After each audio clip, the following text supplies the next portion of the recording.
ఉత్తరప్రదేశ్లో 10 ఏళ్ల నాటి మహమ్మద్ అఖ్లాక్ హత్య కేసులో నిందితులపై ఆరోపణలు ఉపసంహరించుకోవాలన్న యోగి ఆదిత్యనాథ్ ప్రభుత్వం నిర్ణయాన్ని స్థానిక కోర్టు ఇటీవల తిరస్కరించింది.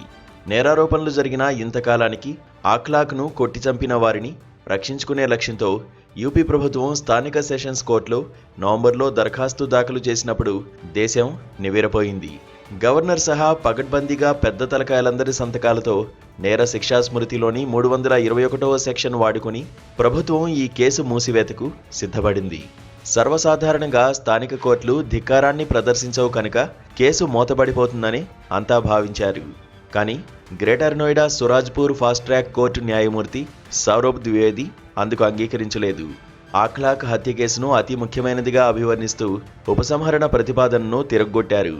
అంతేకాదు జనవరి 6 నుంచి ప్రతిరోజు విచారణ కొనసాగించి వేగవంతం చేయాలని సంకల్పించారు. ఏ అనుమానం కలిగిందో ఏమో బాధిత కుటుంబీకులకు, సాక్షులకు అదనపు భద్రత కల్పించాలని కూడా జిల్లా పోలీసు ఉన్నతాధికారులకు ప్రత్యేక ఆదేశాలిచ్చారు. యోగి ప్రభుత్వం నిర్ణయానికి వ్యతిరేకంగా వ్యవహరించిన అదనపు జిల్లా జడ్జి ద్వివేది ధైర్యాన్ని కాంగ్రెస్ తెగమెచ్చుకుంటూ ముందు ఈ జడ్జి గారికి అదనపు భద్రత కల్పించడం అత్యావశ్యకమంటోంది.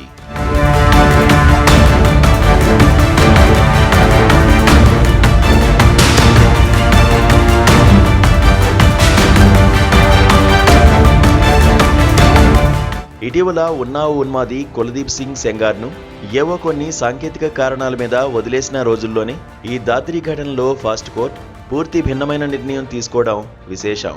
ప్రభుత్వ అధికారి నిర్వచనంలోకి రారు అన్న ఏకైక వాదనతో కుల్దీప్ను జైలు నుంచి విడుదల చేయాలన్న ఆ నిర్ణయం దేశాన్ని నివ్వెరపరిచింది.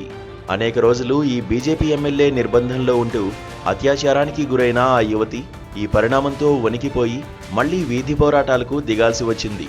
దేశ రాజధానిలో నిరసన చేపట్టిన బాధితురాలిని, ఆమె తల్లిని పారామిలిటరీ బలగాలు ఈడ్చిపారేశాయి.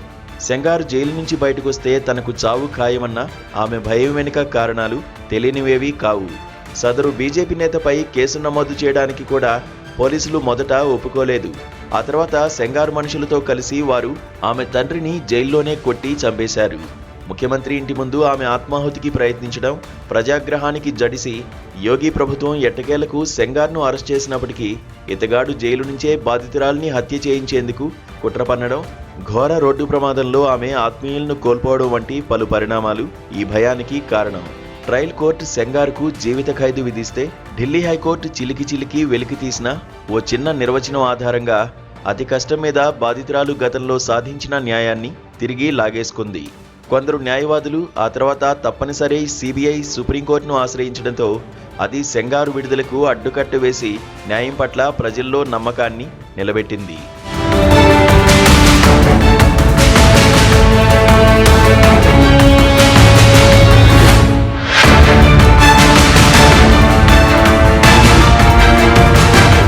అఖ్లాక్ హత్య ఘటనలో ప్రధాన నిందితుడు స్థానిక బీజేపీ నాయకుడి కుమారుడు విశాల్ రాణా.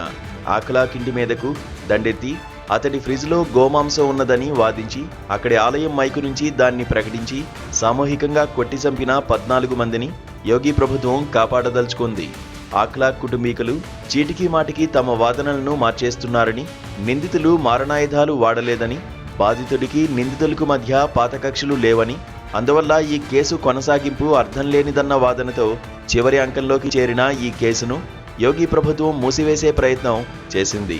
కానీ అఖ్లాక్ హత్యకు వారంతా కర్రలు, ఇనుపరాడ్లు, ఇటుకలు ఇత్యాది వాడిన విషయం సహా అన్ని తీవ్రమైన సెక్షన్లను సమర్థించే పగడ్బందీ ఆధారాలు ఉన్నాయి.